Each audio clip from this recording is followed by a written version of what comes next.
পাবনা বিজ্ঞান ও প্রযুক্তি বিশ্ববিদ্যালয়ে নিষিদ্ধ র্যাগিংয়ের শিকার হয়ে মানসিকভাবে অসুস্থ হয়ে পড়েছে ফার্মেসি বিভাগের নবীন এক শিক্ষার্থী। বর্তমানে রাজশাহী মেডিকেলে তার চিকিৎসা চলছে। এদিকে অভিযোগের পর ঘটনা তদন্তে 3 সদস্যের কমিটি গঠন করেছে বিশ্ববিদ্যালয় কর্তৃপক্ষ। আর কমিটিকে 7 দিনের মধ্যে প্রতিবেদন দিতে বলা হয়েছে। মুস্তাফিজুর রহমান ও রাশেদুল হক রুশোর তথ্য ছবিতে প্রতিবেদন।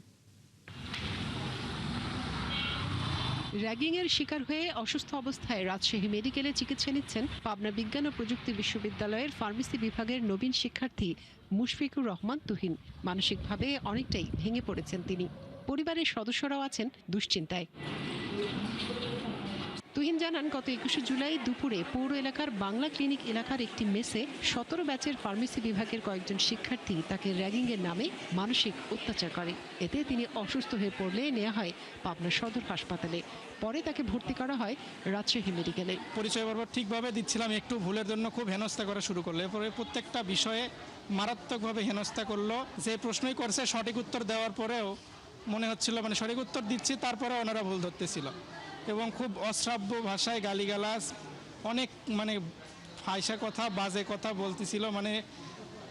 একটু প্রতিবাদ তো করা দূরে থাক, যদি একটু কথা বলতেছিল তর্ক করিস কেন, র্যাগিংয়ের একেবারে শেষ সীমা পর্যন্ত নিয়ে গেছিল। ঘটনার পরপরই বিষয়টি বিশ্ববিদ্যালয় কর্তৃপক্ষ ও পুলিশকে জানানো হয়। এ বিষয়ে আইনগত ব্যবস্থা নেওয়ার আশ্বাস দেন অতিরিক্ত পুলিশ সুপার। আর ঘটনা তদন্তে 3 সদস্যের কমিটি গঠন করে বিশ্ববিদ্যালয় প্রশাসন।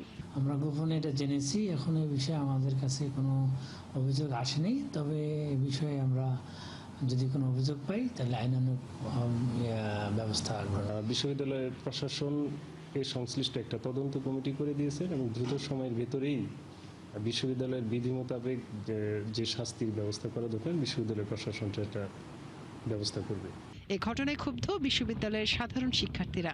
অনেকে এমন ঘটনার পুনরাবৃত্তির আতঙ্কে আছেন। বিভিন্ন সময় আমরা দেখি যে জুনিয়ররা অনেক দূর দূরান্ত থেকে বাংলাদেশের বিভিন্ন প্রান্ত থেকে আসে, কিন্তু এখানে এসে এই কালচার বা আচরণ শেখানোর নাম করে তাদের বিভিন্নভাবে রুমে ডেকে হয়রানি করা হয়। তো নবীন শিক্ষার্থীদেরকে যদি র্যাগিংয়ের শিকার করা হয় এবং র্যাগিংয়ের নামে রীতিমতো নির্যাতন করা হয়, তাহলে আমাদের বিশ্ববিদ্যালয়ের একটা নেতিবাচক ফেস তৈরি হবে। সম্মান তো মনে করেন ভয় দেখে অর্জন করা যায় না, এটা মনে করেন যে একটা নিজের অন্তর থেকে আসে।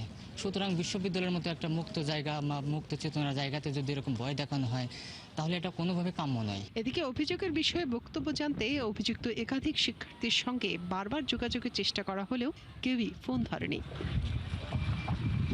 মনিরা কাজেরি, ৭১।